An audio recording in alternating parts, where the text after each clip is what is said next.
श्री गुरु सत्ताई नमः। सभी को प्रणाम। पिछले वीडियो में हमने सुना कि स्वच्छता एवं सुव्यवस्था की आदत घर के प्रत्येक सदस्य में डाली जानी चाहिए। अच्छा हो कि घर के बच्चों में अपना काम खुद करने की और स्वच्छता पूर्वक करने की आदत डाल दी जाए ताकि वो शुरू से ही आत्मनिर्भर बने। अपनी खुद की सफाई के साथ साथ सार्वजनिक सफाई का भी ध्यान रखा जाए। आइए इसी क्रम को आगे बढ़ाते हैं। वास्तव में परिवार एक ऐसी प्रयोगशाला है जहां सद्गृहस्थ की क्षमताओं का विकास निरंतर होता जाता है। गृहस्थ जीवन की महिमा तभी है जब सद्गृहस्थ बनकर परिवार के प्रति अपने कर्तव्यों का पालन किया जाए, अन्यथा वही परिवार दुख और कष्ट का कारण बन जाता है। शादी करने का दृष्टिकोण यही होना चाहिए कि परिवार के माध्यम से समाज को योग्य राष्ट्र प्रेमी नागरिक प्रदान किया जाए, अन्यथा काम सेवन की दृष्टि से किया गया विवाह नरक का ही सृजन करता है। हम में से हर व्यक्ति समाज का ऋणी है। हम आज जो भी हैं समाज द्वारा ही विनिर्मित हैं। समाज के प्रति हमारे कर्तव्य की जानकारी हमें होनी चाहिए। समाज ने शिक्षा, ज्ञान, अन्न, वस्त्र आदि कितने ही प्रकार की सुविधाएं देकर हमें प्रगति के मार्ग पर अग्रसर किया है, तो हमारा भी कर्तव्य है कि समाज को योग्य नागरिक प्रदान कर अपनी सामाजिक निष्ठा का परिचय दें। इसीलिए हमारे वैदिक मनीषियों ने गृहस्थ आश्रम को एक प्रमुख आश्रम बताया तथा इसे धर्म का अंग बनाया। संसार रहने लायक तभी तक है जब तक यहाँ प्रेम का विस्तार है। परिवार के सदस्यों को दुर्गुणी बनने देना समाज एवं राष्ट्र के साथ अपराध करने के समान है। समाज में अगणित चोर, डाकू, बेईमान, व्यभिचारी भरे पड़े हैं। इन कलाओं को सीखने का कोई विधिवत विद्यालय नहीं खुला हुआ है कहीं। हमारे घर ही इन बुराइयों को सिखाने की पाठशाला होते हैं। बच्चे चुपके चुपके यहीं से सब कुछ सीखते हैं और यहीं से प्राप्त हुई आदतें भयंकर अपराधों का रूप धारण कर लेती हैं। शिक्षा का स्थान स्कूल हो सकते हैं, पर दीक्षा का स्थान तो घर होता है। बेचारे अध्यापक गणित, भूगोल, इतिहास आदि को ही पढ़ा सकते हैं। गुण, कर्म, स्वभाव को उत्तम बनाने की दीक्षा देने का उत्तरदायित्व घर वालों पर होता है, माता पिता पर होता है। जिन माता पिता ने जाने अनजाने में बुरी आदतें सिखाकर अपने बच्चों को दुष्ट नागरिक के रूप में राष्ट्र के सामने उपस्थित किया, उन्होंने सचमुच ही समाज की एक बड़ी कुसेवा की है। बच्चों का भविष्य बिगाड़ने एवं अपने लिए जीवन भर कुड़ने का सरंजाम जमा कर लेने का उत्तरदायित्व भी उनको ही मानना पड़ेगा। हमारा पूर्ण शरीर परिवार के सभी सदस्यों से मिलकर बना है, इसीलिए इसे स्वस्थ रखना हमारा कर्तव्य है।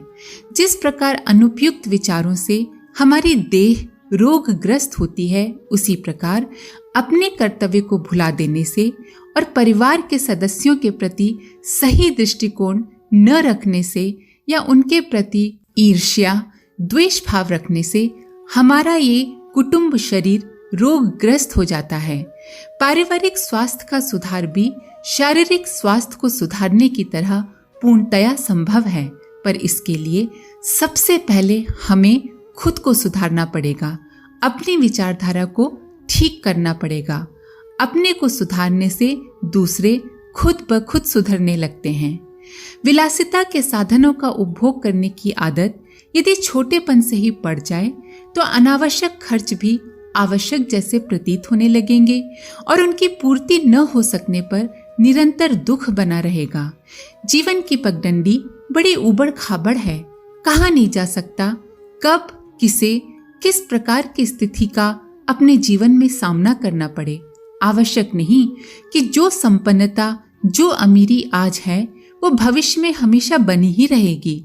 जो आज की आमदनी है वो भविष्य में हमारे बच्चों को उपलब्ध होती रहेगी।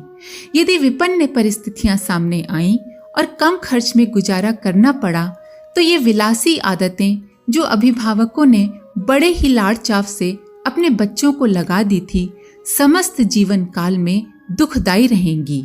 ऐसे बच्चों को यदि अभावग्रस्तता सहन नहीं हो सकी तो वे अपराधी रीति नीति अपना लेंगे और अपना लोक और परलोक दोनों बिगाड़ेंगे।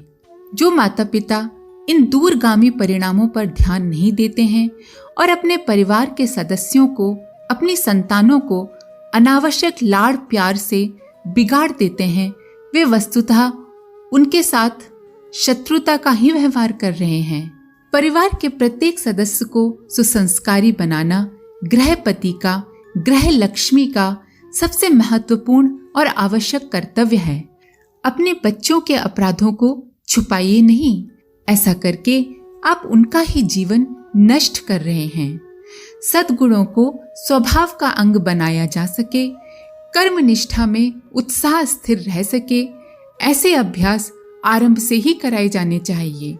परिस्थितियां ऐसी उत्पन्न करना चाहिए जिनमें रह के बच्चे सद्गुणों की शिक्षा प्राप्त कर सकें और जीवन संग्राम में तैयारी के साथ उतर सकें।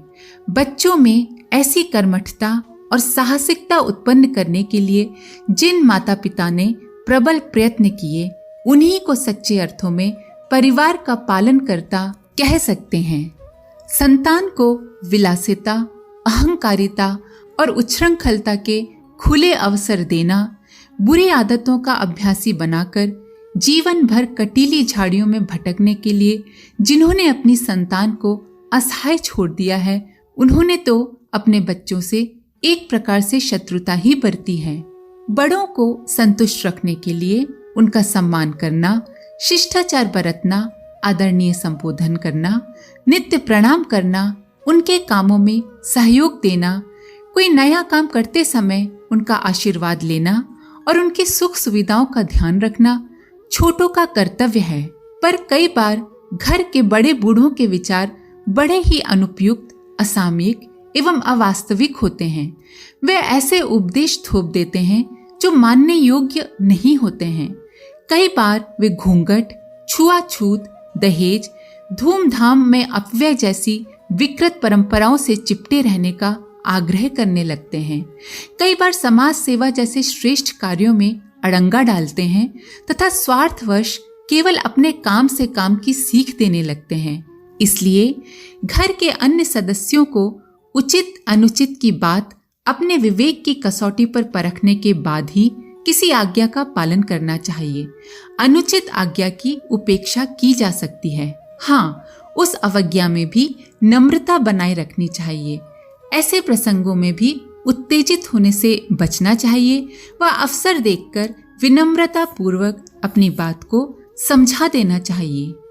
एक दूसरे का सहयोग करना परिवार की स्वस्थ परंपरा होनी चाहिए। हारी बीमारी में सब सबकी पूछताछ करें और देखभाल, चिकित्सा, परिचर्या, सहानुभूति व्यक्त करने के लिए तत्परता बरतें। बड़े बच्चे छोटों को पढ़ाया करें। घर के बड़े बूढ़े फालतू न बैठें, वरन छोटों को कहानियां सुनाने से लेकर उन्हें टहलाने, हंसाने, खेल खिलाने, गृह उद्योग सिखाने, प्रश्नोत्तर से ज्ञान वृद्धि करने तथा अपनी सामर्थ्य के अनुसार पारिवारिक कार्यों में हाथ बटाने के लिए तत्पर रहें। निरर्थक समय गंवाते रहने की सुविधा को प्रतिष्ठा का प्रश्न न बनाएं। मिलजुल कर काम करने की परंपरा अपनाएं। समय के साथ अपने में बदलाव लाएं। भोजन बनाने, सफाई रखने जैसे कार्यों का बोझ किसी एक व्यक्ति पर न डाल के परिवार के अन्य लोग भी सहयोग करें तो बहुत अच्छा होगा। इन सिद्धांतों के अनुरूप हमें अपना व्यक्तित्व ढालना चाहिए और परिवार में तदनुरूप परंपराएं प्रचलित करनी चाहिए। ऐसे ही वातावरण में पलकर बच्चे सुसंस्कारी बनते हैं। अगली पीढ़ी को यदि उच्च शिक्षा दिला सकने की, उनके लिए संपत्ति छोड़ मरने की अपनी स्थिति न हो तो कोई हर्ज नहीं, पर यदि संतान को सद्गुणी, सुसंस्कारी बना दिया है तो निश्चित रहना चाहिए कि वे हर परिस्थिति में सुखी रह सकेंगे। आज के लिए इतना ही। आप सभी का धन्यवाद। ओम शांति।